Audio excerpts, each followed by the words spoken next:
Tengan todos muy buenos días, licenciado, compañeros. Nosotros somos el grupo número 4. En esta ocasión nosotros les hablaremos sobre lo que sería el libro 2 del libro El contrato social, que el autor sería Jean-Jacques Rousseau. Dice que Rousseau sostiene que el contrato social, que la soberanía es inalienable, lo que significa que no puede ser transferida ni cedida a otra persona o entidad. Para Rousseau, la soberanía reside en el pueblo y no puede ser entregada sin destruir la libertad y la voluntad general. Prácticamente él argumenta de que si algún día el pueblo renunciara a lo que sería a su soberanía, ésta dejaría de ser libre, porque solamente puede obedecer leyes que él mismo ha establecido.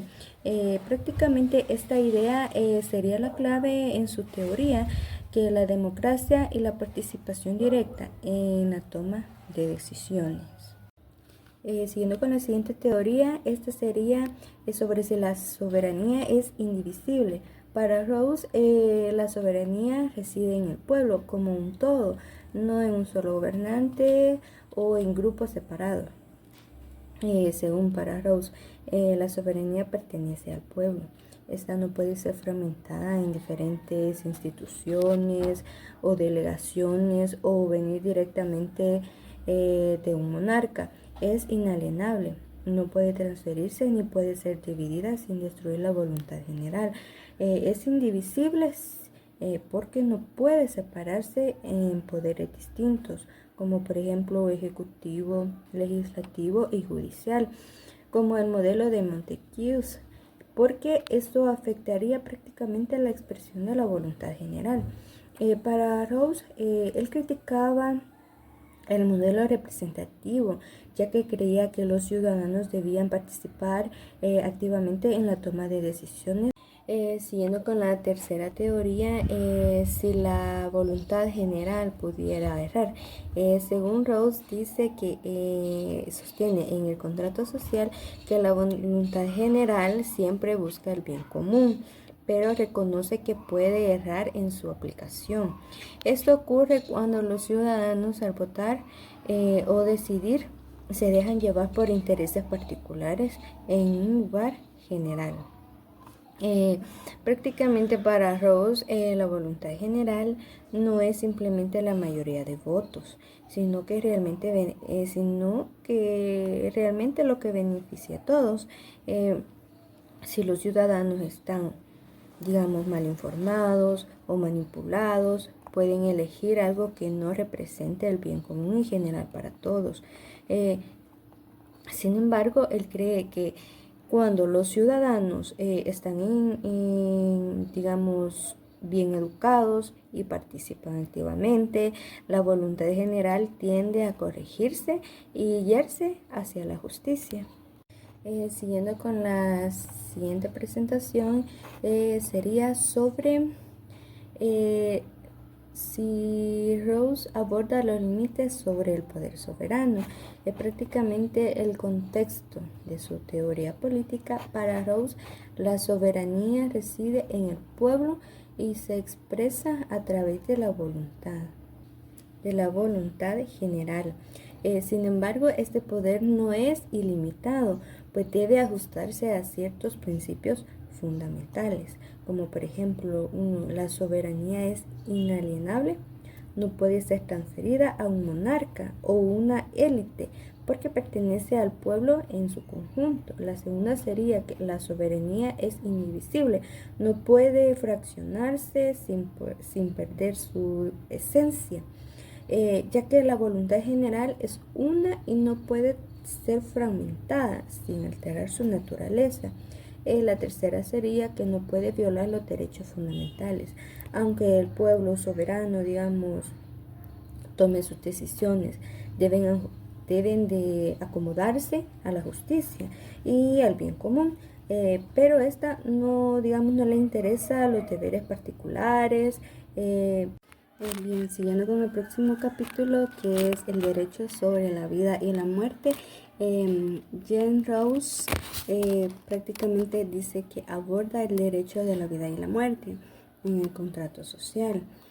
Particularmente en el libro, en el capítulo 1, su argumento se basa en la idea de que la soberanía reside en el pueblo y que el pacto social implica la cesión de ciertos derechos individuales a la comunidad para bien común.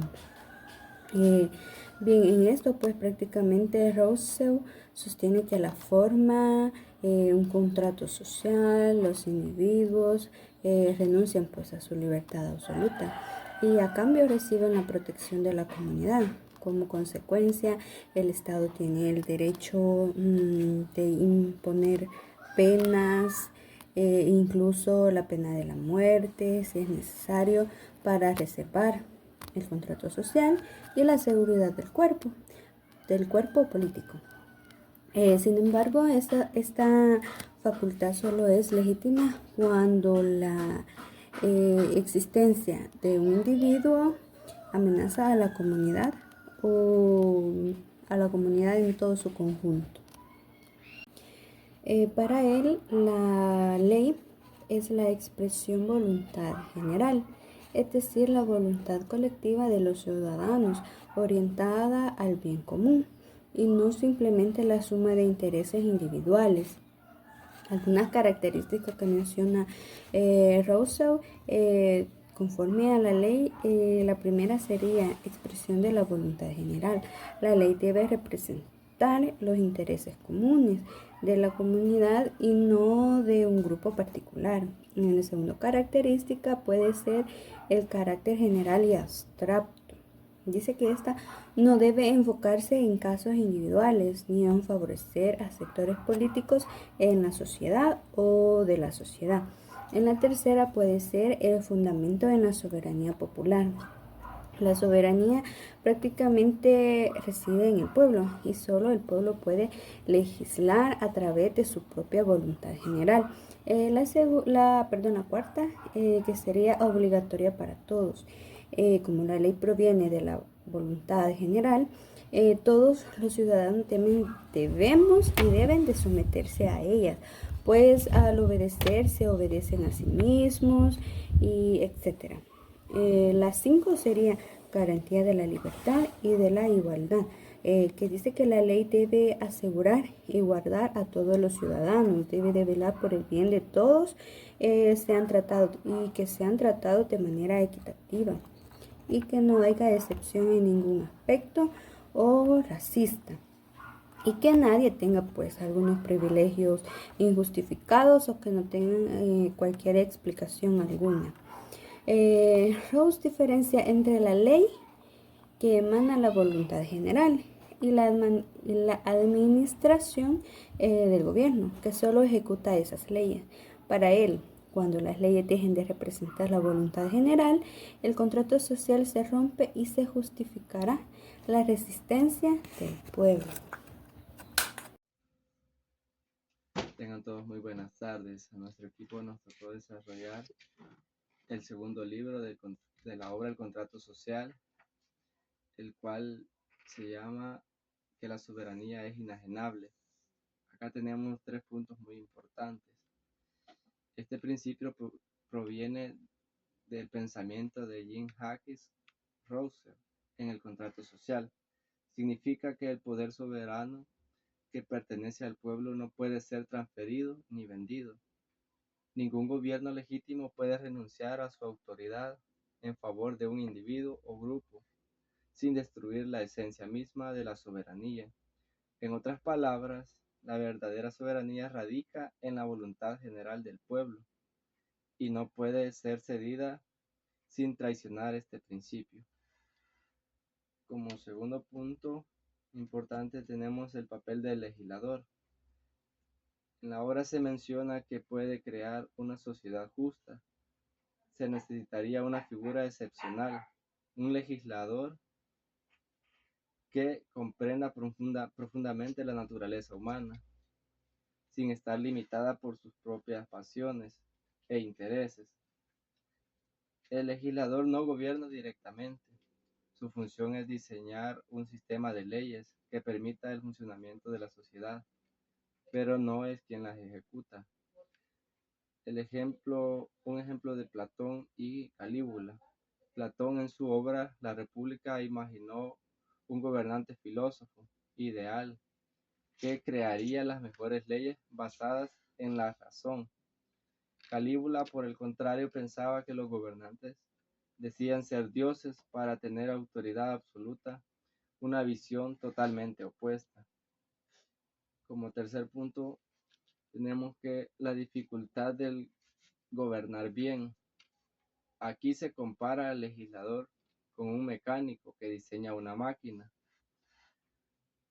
La metáfora sugiere que una buena estructura política requiere un diseño previo, sólido y bien pesado, para que luego los gobernantes solo deban operarla correctamente. El gran príncipe versus gran legislador, como sería un ejemplo. Un buen gobernante sigue reglas establecidas, mientras que un gran gobernador crea las reglas desde cero.